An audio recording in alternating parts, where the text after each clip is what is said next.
জয়সওয়াল পুষ্পস্তবক দিচ্ছেন মেম্বাররা। এবারে আমাদের ক্লাবের প্রেসিডেন্ট এবং পূজা কমিটির সহ প্রেসিডেন্ট সুভাষ দেবনাথ মহাশয়কেও খাতা পরিয়ে সম্মান জানাচ্ছেন।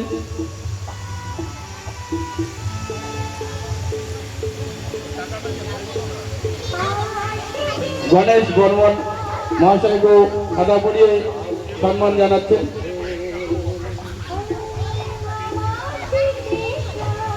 মৃত্যুঞ্জয় বিশ্বাস মহাশয়কেও খাতা পরিয়ে সম্মান জানাচ্ছেন।